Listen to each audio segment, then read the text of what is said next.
네, 과유불급이라고 하는 말이 있습니다. 과유, 오히려 지나친 것은 불급, 미치지 못한 것과 같다라고 하는 의미를 가진 말입니다. 우리가 너무나도 많은 욕심을 부리는 것은 오히려 우리에게 손해가 나는 일이기도 하다라고 하는 그런 뜻을 가진 말입니다. 욕심이 지나치게 되면 우리의 삶에 화를 불러온다고 하는 것은 누구나 다 알고 있는 사실이고 교훈입니다. 그럼에도 불구하고 우리가 욕심을 버리지 못하고 살아갈 때가 많이 있습니다. 그만큼 우리가 욕심을 버린다고 하는 것은 쉽지 않은 그런 것이라는 것이죠. 대부분의 사람들이 문제를 겪고 나야 자신에게 욕심이 있었다라는 것을 알게 되고 그것에 대한 교훈을 얻기도 합니다. 잠언의 많은 말씀들은 우리에게 이러한 교훈을 주고 있습니다.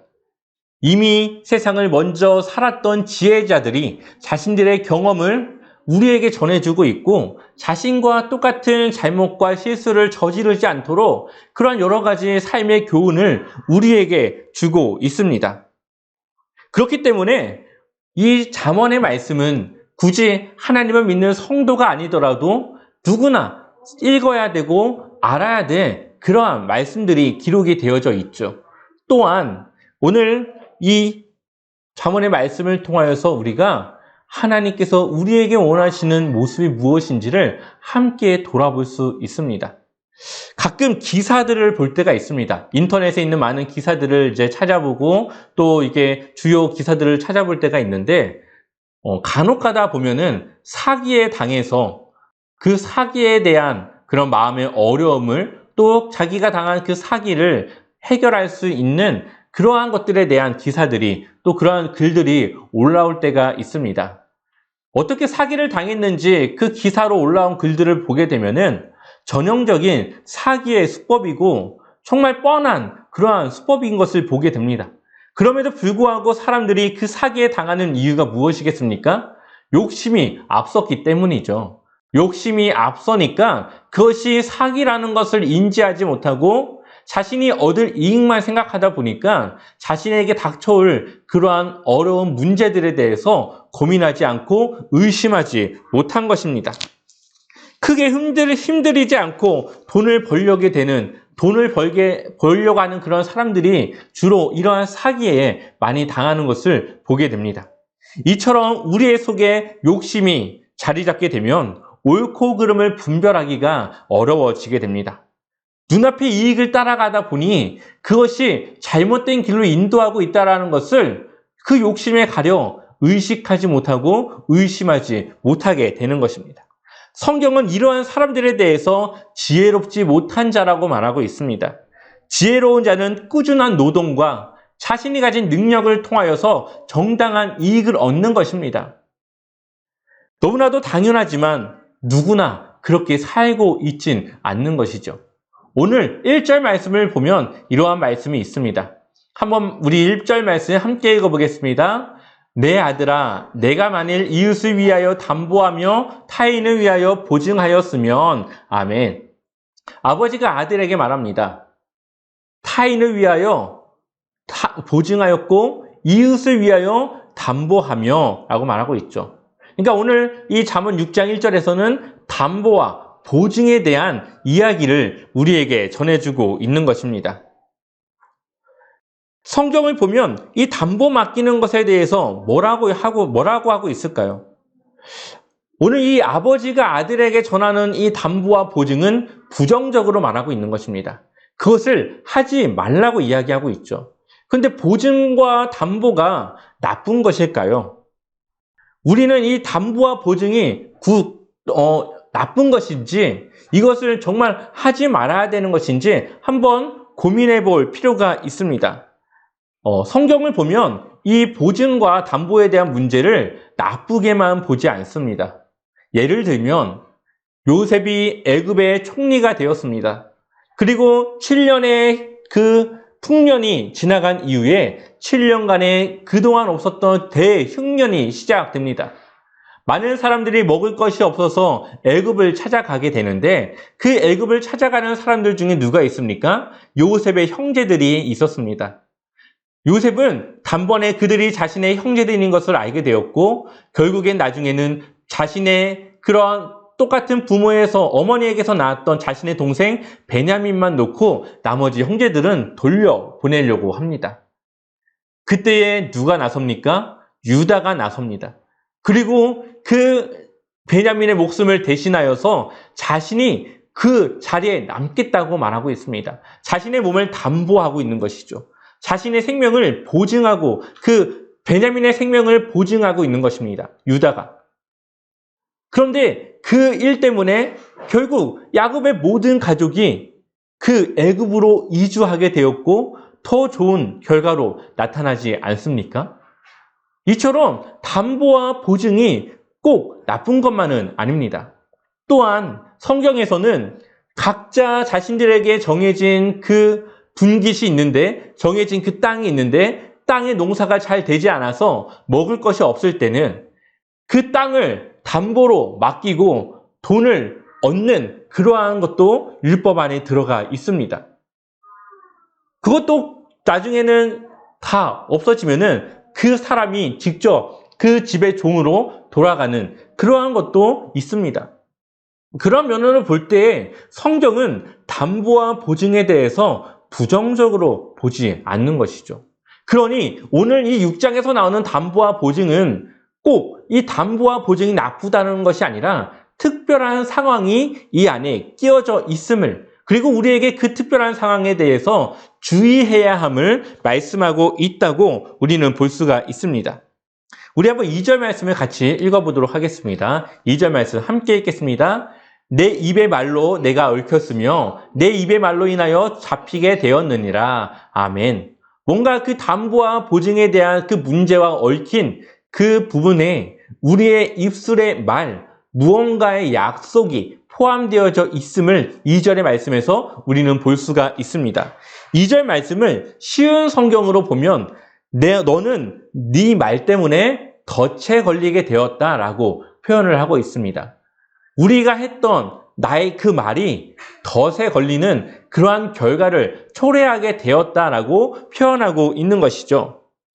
너의 말 때문에 덫에 걸린 것이라는 표현을 볼 때 누군가 악의적인 그러한 의도와 계획을 가지고 우리에게 접근을 했고 우리의 그 말로 인한 그 약속과 그 표현 때문에 그가 계획한 계획과 악의적인 의도에 우리가 빠져나올 수 없는 상황에 걸리게 되었다라는 그러한 상황들을 우리가 생각해 볼 수가 있습니다. 그래서 5절에도 보게 되면은 이렇게 표현을 하고 있죠. 5절 말씀 함께 읽어보겠습니다. 노루가 사냥꾼의 손에서 벗어가는 것 같이 새가 금을 치는 자의 손에서 벗어나는 것 같이 스스로 구원하라고 말한다. 아멘. 네. 노루가 사냥꾼의 손에서 벗어나는 것 같이. 노루가 누굽니까? 지금 무언가의 그 덫에 걸린 누군가를 말하는 것이죠. 그가 사냥꾼의 손에 잡혀 있는 그 상황, 그것이 바로 덫에 걸린 거죠. 그리고 새가 금을 치는 자의 손에서 그물에 걸리고 있는 그 새를 표현하고 있습니다. 여기서 나오는 사냥꾼과 그물은 이웃을 말합니다. 3절을 보면은 내 이웃의 손에 빠졌은즉 이라고 하는 표현이 있는데 여기서 말하는 이웃이 바로 사냥꾼이고 그물입니다. 그 이웃이 우리를 속이려고 나쁜 의도와 계획을 가지고 한 모든 그 계획에 우리가 걸렸음을 그래서 그 담보와 보증에 대해서 주의해야 함을 지금 이 아버지는 아들에게 전하고 있는 것이죠. 그러니 오늘 담보와 보증에 대해서 말하는 것은 그것이 그 자체가 나쁘다기보다는 그 나쁜 의도를 가진 누군가의 계획과 의도를 조심하고 우리가 확인해야 될 필요가 있음을 우리에게 전하고 있는 것입니다. 자신의 욕심 때문에 내 인생에 큰 어려움이 오게 되고 가족들이 힘들어지게 된다면 그것은 자신 스스로 감당해야 되기 때문이죠. 그래서 스스로 가서 구원하라 말하지 않습니까? 그것을 자기 스스로 그것을 책임져야 하는 것입니다.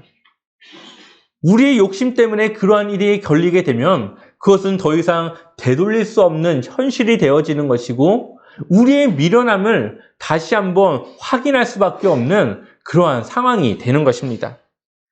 지나친 욕심과 지혜롭지 못한 자신의 행동과 결정으로 자신뿐만 아니라 주변의 사람들과 가족까지도 어려워질 수 있는 상황에 우리는 놓여질 수도 있게 되는 것입니다.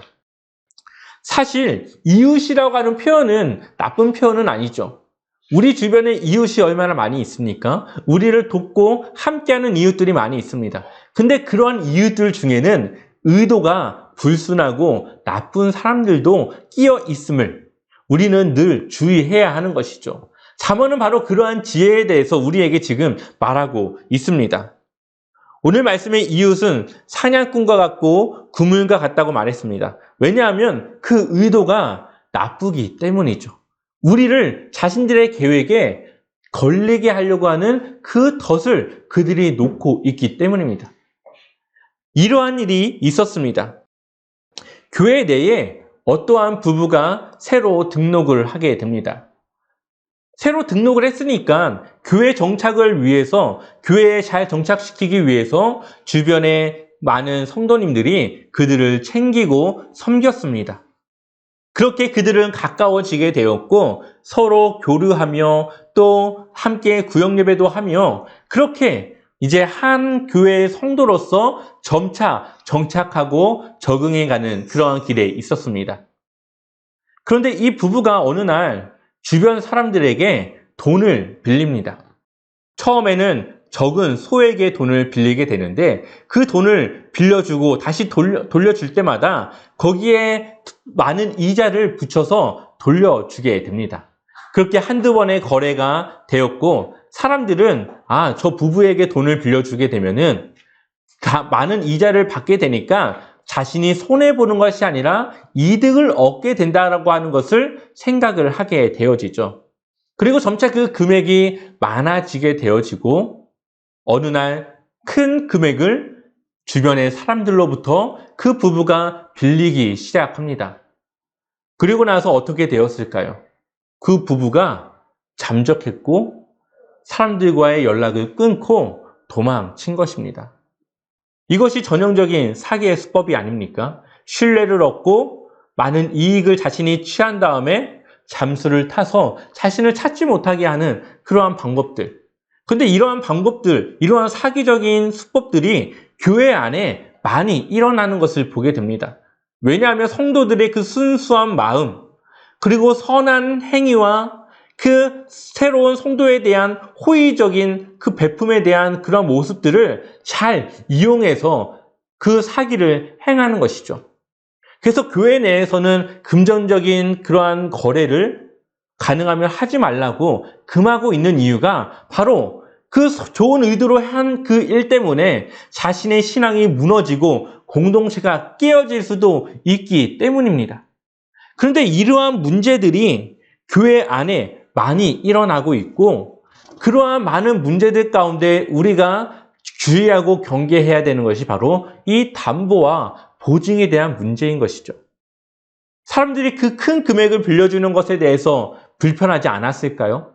아마 그 큰 돈을 빌려주는 것이 쉽지 않았을 것입니다. 그럼에도 그들이 빌려줬던 이유는 그것을 통해서 자신이 받을 이자를 생각하면 그것이 손해보는 것이 아니라고 하는 그런 계산적인 착오 때문에 그 돈을 선뜻 빌려줄 수 있었던 것입니다. 그래서 그리스도인들은 지혜로워야 합니다.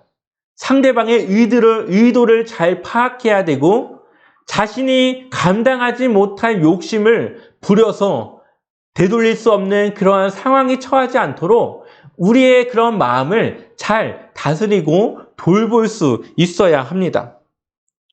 그 상대방을 돕는 게 맞는 일인지 그것이 과연 공동체를 위한 일인지를 우리는 잘 구별하고 생각해야 되는 것이죠. 우리가 가진 믿음을 맹신하여 잘못 결정할 때가 있는데 그러한 것들을 주의해야 합니다.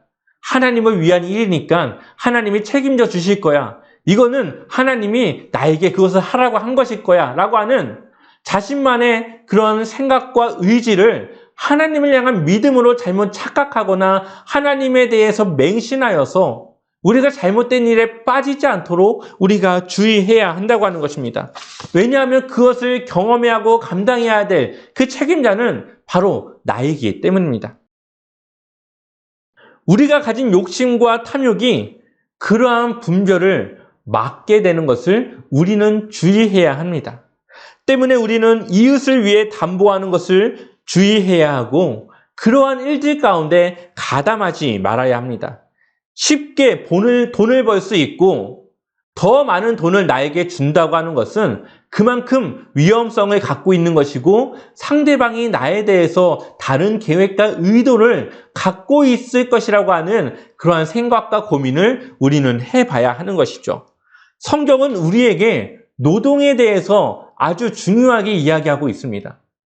우리가 쉽게 돈을 버는 것이 아니라 정당한 노동과 함께 우리의 삶을 이어나가는 것이 굉장히 성경적인 것이라는 것을 우리에게 이야기하고 있습니다. 먼저 우리 창세기 3장 19절의 말씀을 같이 읽어보겠습니다. 창세기 3장 19절 말씀 함께 읽겠습니다.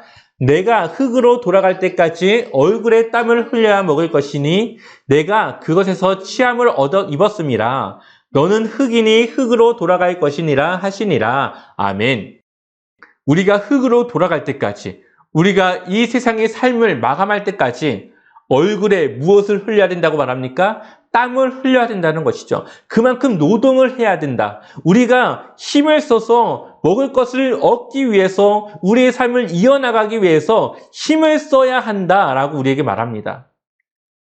우리가 그것에서 취함을 입었으니 우리가 흙으로 만들어졌으니 흙으로 돌아간다라고 말하고 있죠. 결국은 우리에게 노동의 대가로 우리의 삶을 살아갈 수 있음을, 우리가 이 세상을 살아가기 위해서는 그만한 대가의 노동이 필요함을 우리에게 말하고 있습니다. 데살로니가 후서 3장 10절과 12절의 말씀도 함께 읽어보겠습니다. 함께 읽겠습니다. 우리가 너희와 함께 있을 때에도 너희에게 명하기를 누구든지 일하기 싫어하거든 먹지도 말게 하라 하였더니 아멘. 일하기 싫으면 뭐 하라고요? 먹지도 말라. 일하지 않는 자에게는 먹는 것까지도 허락하지 않아야 된다라고 말하고 있습니다. 물론 일하고 싶은데 일하지 못하는 사람들을 제외한 그냥 놀고 먹으려고 하는 그러한 습성을 가진 사람들에 대해서 말하는 것입니다. 이어서 3장 12절 말씀 함께 읽어보겠습니다. 이런 자들에게 우리가 명하고 주 예수 그리스도 안에서 권고하기를 조용히 일하여 자기 양식을 먹으라 하노라. 아멘. 조용히 일하여 자기 양식을 먹으라 하노라. 일하는 대가로 그 양식을 먹으라. 근데 그것을 세상적인 생각과 사고에서 하는 것이 아니라 주 예수 그리스도 안에서 권하기를, 하나님의 그 창조 질서 안에서 하나님의 그 명령 가운데 우리에게 권하기를 조용히 일하여 자기 양식을 먹으라 하노라. 이렇게 말하고 있죠.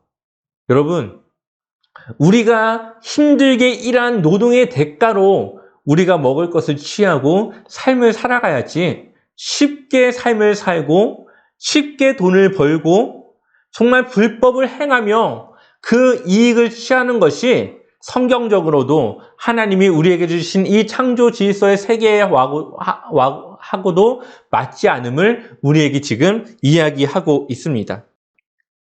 그래서 이 담보와 보증에 대한 이야기 이후에 누구에 대한 이야기가 나옵니까? 개미에 대한 이야기가 나오죠. 부지런히 일을 하여서 먹을 양식을 쌓아놓는 이 개미에 대한 이야기가 나오고 있습니다. 6장 6절 말씀 한번 같이 읽어보겠습니다. 게으른 자여 개미에게 가서 그가 하는 것을 보고 지혜를 얻으라. 아멘. 게으른 자여 누구에게 가서? 개미에게 가서 그가 하는 것을 보고 지혜를 얻으라. 아멘. 이 개미가 얼마나 미천합니까? 우리가 발로 밟으면은 아무런 힘도 쓸 수 없는 아주 약하고 연약한 이 개미인데 이 개미에게 가서 지혜를 배우라고 말하고 있습니다. 이 개미의 이 부지런함은 우리가 모두 잘 알고 있지 않습니까? 쉴 수 없이 쉴 틈 없이 계속 먹을 것을 실어 나르며 그 먹을 것을 쌓아 놓고 그것을 통해 겨울을 낳는 이런 개미의 습성을 우리는 너무나도 잘 알고 있습니다. 뿐만 아니라 이 개미에 대한 많은 이야기들이 우리에게 익숙함으로 다가옵니다. 우리가 오늘 봤던 이 잠언의 말씀도, 이 6장에 나오는 이 개미의 말씀도 어딘가 익숙한 말씀 아닙니까?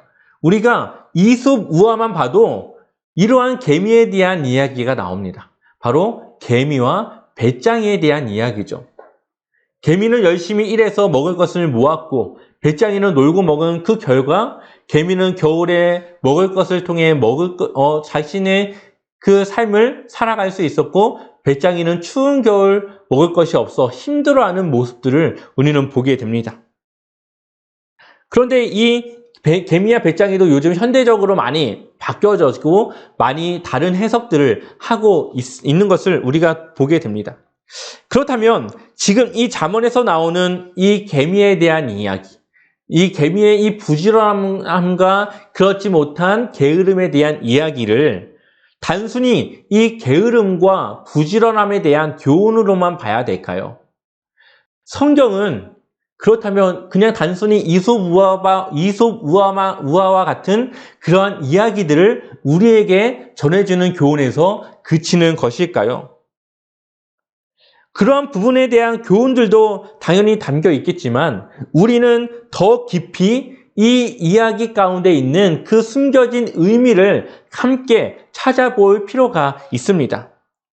우리가 오늘 이 개미에 대한 이야기 중에서 유심히 봐야 될 말씀이 있는데 바로 7절의 말씀입니다. 한번 7절 말씀 같이 한번 읽어보겠습니다. 함께 읽겠습니다. 개미는 두령도 없고 감독자도 없고 통치자도 없으되 아멘. 개미는 두령, 그를 인도하는 리더도 없고 그가 일하고 있는지 안 하는지 보는 감독자도 없고 그 개미를 통치해서 일을 시키는 통치자도 없습니다. 근데 개미는 어떻게 합니까? 부지런히 일을 하죠. 누가 보든 누가 보지 않든 능동적으로 자신이 해야 될 일을 하는 그 습성을 가진 곤충이 바로 이 개미입니다. 개미의 이 부지런함은 상황에 영향받지 않습니다. 누가 시킨다고 하거나 시키지 않는다고 안 하는 그러한 습성을 가지지 않았다고 하는 것이죠. 개미의 이러한 모습은 담보와 보증에 대한 말씀의 연장선에서도 우리가 볼 수 있지만 조금 더 깊이 들여다보게 되면은 개미의 부지런한 모습은 우리의 신앙생활 또한 그러해야 됨을 이야기하고 있습니다. 우리의 신앙생활이 능동적이어야 된다는 것이죠. 담임 목사 때문에 눈치 보며 신앙생활하는 것이 아니라 내가 그래도 권사니까 집사니까 남들 보기에 좋은 모습 보이려고 신앙생활하는 것이 아니라 보는 이가 없어도 나 혼자 있는 그 자리에서 신앙을 지키며 신앙생활을 해나가야 된다는 것을 우리에게 교훈하고 있는 메시지를 주고 있습니다. 구약 성경에 나온 이스라엘의 모습을 보게 되면은 그들이 타락할 때가 언제냐? 이스라엘 백성들이 타락할 때가 언제냐? 그들의 삶 속에 하나님이 없을 때입니다. 그들의 삶과 그들의 그 생각 가운데 하나님과 멀어지고 하나님에 대해서 잊혀졌을 때에 그들은 타락하고 하나님의 말씀과 다른 삶으로 살아가는 것을 보게 됩니다. 그러니 이스라엘 백성들은 하나님이 그들과 함께하는 것을 그들이 생각할 때에 이 삶을, 신앙생활을 온전히 잘 했다고 하는 것이죠. 근데 이러한 그들의 하나님 앞에서 온전히 신앙생활하지 못했던 그 삶 가운데 결국 어떻게 됩니까? 바벨론의 포로로 잡혀가게 됩니다. 결국은 하나님 없이 살아가는, 하나님의 말씀 없이 살아가는 그들의 삶을 하나님이 심판하셨고 그들은 바벨론의 포로로 잡혀가게 됩니다. 그리고 그들이 70년이 지난 이후에 다시 유다로 돌아오게 되는데 유다로 돌아온 그들에게 하나님의 말씀에 대해서도 가르치고 그들에게 여러 가지 것들에 대한 교육이 시작되어지게 되는데 그 교육의 한 부분이 바로 이 잠언의 말씀이었습니다. 우리가 보고 있는 이 잠언의 말씀을 그들에게 들려주고 교훈했다고 하는 것이죠. 여러 가지 그들에게 어떻게 하면 신앙생활을 잘해야 되는가, 어떻게 인생을 살아가야 되는가, 어떻게 하는 것이 지혜로운 자의 모습인가를 그들에게 가르쳐주고 그들에게 알려주는 것도 있지만, 오늘 이 계미의 이야기를 통하여서 그들의 신앙이 타인에 의해서 그런 것이 아니라 능동적으로, 자발적으로 하나님을 위한 신앙생활을 해나가야 된다고 하는 것을 그들에게 상기시켜주고 다시 한번 전해주고자 하는 교훈의 메시지를 담고 있다라고 볼 수가 있습니다. 떠밀려 끌려가는 신앙이 아니라 자발적으로 하나님을 향해 한결같은 신앙으로 그 믿음으로 살아가야 되는 것을 가르치는 것이죠. 우리의 삶이 힘들고 어려울 때 갑작스러운 고난으로 믿음이 흔들리더라도 그것이 무너지지 않고 어려움을 극복하며 이겨낼 수 있는 믿음과 능력을 우리가 갖추어야 하기 때문입니다. 그 능력을 갖추는 것, 그 믿음을 우리가 소유하는 것은 갑자기 하나님을 위해서 우리가 헌신하는 것이 아니라 매일매일의 삶 속에서 꾸준히 하나님과 교제하고 함께하고 하나님에 대해서 알아가며 하나님 앞에서 우리의 신앙생활이 조금씩 성장하고 쌓여져 갔을 때에 우리가 그러한 믿음을 통하여서 어려움을 이겨내고 극복하고 그 상황 속에서 하나님을 의지하는 믿음과 지혜를 가질 수 있게 되는 것이죠. 앞으로의 올 어려움과 환난을 대비하기 위해서 우리가 계미와 같이 매일매일의 신앙을 늘 유지하고 늘 성장시키며 쌓아나가야 된다는 것입니다. 바로 그러한 교훈의 메시지를 오늘 이 계미의 부지런함을 통하여서 우리에게 전해주고 있습니다. 그래서 9절과 10절 말씀에서 깨어있으라 권면하고 있지 않습니까? 졸지 말고 깨어있으라. 졸지 말라. 깨어있으라. 우리에게 이렇게 말하고 있습니다. 그 이유는 11절과 같이 언제 어려움과 환난이 우리에게 닥칠지 모르기 때문에 늘 준비하고 대비해야 되기 때문에 우리에게 깨어있으라 말하는 것입니다. 우리 한번 10절 말씀 같이 읽어보겠습니다. 함께 읽겠습니다. 좀 더 자자, 좀 더 졸자, 손을 모으고 좀 더 누워있자 하면 아멘. 지금 이 사람이 깨어야 한다는 것을 알지 않습니까? 지금 일어나서 깨어서 무언가를 해야 된다는 것을 알고 있습니다. 근데 그의 게으름이 그에게 뭐라고 말하냐? 좀 더 누워. 좀 더 자. 괜찮아. 아직 도둑이 집을 넘지 않았어. 괜찮아. 좀 더 누워있어도 돼. 괜찮아. 도둑이 집을 넘어왔는데 아직 문은 열지 않았어. 괜찮아. 문을 열고 들어왔는데 아직 너가 있는 방까지 들어오지 않았어. 괜찮아. 좀 더 누워있어. 게으름은 우리에게 이렇게 말합니다. 언젠가는 그 도둑이 우리에게 닥쳐서 어려움을 주게 될 것이라는 것을 알고 있지만 그 게으름이 그 대비하는 것을 늦추고 못하게 막는 것이죠. 결국 우리의 신앙도 똑같습니다. 우리의 신앙이 언젠가는 그 무너져서 어려움을 이겨내지 못하는 때가 올 때가 우리가 알고 있는데 그것을 게으름 때문에 대비하지 못하는 것. 바로 그것에 대한 경고를 우리에게 하고 있는 것이죠. 많은 신앙인들이 어려움을 겪기 전에는 신앙생활에 대한 중요성을 깨닫지 못하고 그 필요성을 느끼지 못합니다. 그래서 아무 일대로 일어나지 않으니까 신앙생활에 소홀하고 기도하는 것에 소홀하고 하나님의 말씀 보고 지혜를 갖고 하나님의 말씀 따라 살아가는 것에 소홀합니다. 근데 어려움이 겹치면 어려움이 덮쳐서 그 일들을 해결하지 못하는 순간이 왔을 때 어떻게 됩니까? 그때서야 하나님께 기도하기 시작하죠. 그때서야 말씀을 보고 내가 어떻게 해야 되는지를 고민하죠.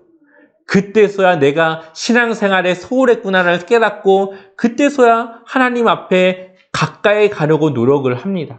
근데 그때는 이미 늦어버렸다는 것이죠. 다시 그 신앙을 세우고 일으키고 하나님 앞에 가까이 가기 위해서는 더 많은 시간이 그들에게 필요함을 우리가 깨닫게 되는 것입니다. 기도해야 되는데 기도 한번 해보려고 하는데 그동안 무릎 꿇지 않았던 나의 습관 때문에 1, 2분 기도하고 나면은 기도할 것이 없고 하나님께 어떻게 기도해야 되는지도 모르겠고 말씀을 펴봐도 그 말씀이 이해되지 않고 내가 어떠한 말씀으로 내가 위로를 받고 힘을 받아야 될지를 모르겠고 그들의 신앙생활이 정말 엉망이었다라는 것을 어려움이 닥치고 나서야 깨닫게 되는 것이죠. 물론 그 이후에라도 바뀌어지고 정말로 신앙생활에 대한 열정이 생기면 다행이지만 그렇지 못한 사람들이 대부분이고 다시 또 일상이 회복되어졌을 때는 그 신앙생활이 다시 원래대로 돌아가는 것을 보게 됩니다. 이처럼 신앙생활에 게으른 자들은 언젠가 자신이 감당할 수 없는 어려움과 또 뒤늦게 후회에도 되돌릴 수 없는 냉정한 현실을 마주할 수밖에 없는 것입니다. 그래서 이 잠언은 우리에게 부지런한 신앙생활에 대해서 이 계미를 보고 배우라고 말하고 있지 않습니까? 우리가 준비해야 되고 대비해야 되는 것입니다. 오늘 이 말씀 속에서 마주한 우리의 모습, 나 자신의 모습은 어떠하십니까? 오늘 이 잠언의 말씀을 듣고 내 자신을 돌아보았을 때에 여러분들의 모습은 어떠한 모습이었습니까? 혹시 세상 사람들이 편하게 돈을 벌고 싶고 쉽게 살아가고 싶은 그런 삶을 보면서 나도 저렇게 따라가고 싶다는 생각하지 않으셨습니까? 나도 저렇게 쉽게 돈을 벌고 이익을 얻고 싶다라는 생각 해보지 않으셨습니까? 하지만 성경이 우리에게 주는 교훈과 말씀은 세상의 편법이 아니라 정당한 노동으로 정직하게 살아가는 것이 우리에게 지혜라는 것을 전해주고 있습니다. 또한 부지런한 신앙생활을 통해 어려움을 극복할 믿음을 미리 준비해 놓아야 하고 그렇게 우리가 어려움을 극복해낼 수 있어야 된다고 교훈하고 있습니다. 많은 그리스도인들이 하나님을 과신합니다. 자신의 믿음보다도 더 많이 하나님을 무분별하게 믿고 살아갑니다. 그래서 하나님이 자신의 모든 어려움을 도와주거나 해결해 주실 거라고 믿고 막연히 그것을 믿고 너무 쉽게 잘못된 행동과 결정들을 할 때가 있습니다. 그러나 그것은 믿음이 아닙니다. 성경을 모르기 때문에 하는 과신이고 맹신입니다. 하나님에 대해서 정확하게 알지 못하기 때문에 하는 하나님에 대한 잘못된 믿음입니다. 분명히 하나님은 우리에게 잠언의 말씀을 통해 경고하고 교훈하고 있습니다. 그것을 무시하고 행동한다면 그 결과에 대해서는 결국 우리 스스로 감당해야 되고 책임져야 될 그러한 상황이 오게 될 것입니다. 왜냐하면 지혜롭지 못한 것이 우리의 잘못이기 때문이죠. 하나님이 우리에게 말씀하셨지만 그것을 우리가 받아들이지 않고 우리의 삶 속에 적용하지 못해 지혜롭지 못하게 행동하고 결정한 것은 우리의 잘못이기 때문입니다. 그러나 말씀에 순종하고 말씀을 따라 살아가면서 일어나는 모든 일들에 대해서는 하나님이 책임져 주시고 우리와 함께 동행해 주십니다. 사랑하는 제자와 삼교의 성도 여러분, 우리는 지옥 욕심과 미련함을 구별해야 하고 영적인 게으름으로 우리 삶에 감당하지 못할 어려움과 고난이 오지 않도록 준비해야 합니다. 바로 그것이 우리가 가질 지혜입니다. 내가 경험하기 전에 누군가가 자신의 그 경험을 미리 우리에게 이야기해 주었습니다. 우리에게 조심하라고 준비하라고 지금 이야기해 주었습니다. 그리고 우리는 그것을 이용해서 경험하지 않는 것, 우리가 경험해야 될 것을 미리 사전에 막는 것, 그것이 바로 지혜인 것이죠. 그래서 잠언의 말씀이 우리에게 그러한 지혜들을, 경험들을, 교훈들을 주고 있는 것입니다. 자신들이 겪었던 그 경험들을 하지 말라고, 미리 막으라고, 준비하라고 우리에게 이야기하고 있는 것입니다. 이러한 지혜 가운데 여러분들의 삶이 회복되어지고 하나님의 말씀으로 이끌어져 가며 하나님을 향한 믿음이, 그 지혜가 여러분들 안에 차고 넘치기를 주님의 이름으로 간절히 소망하고 축복합니다.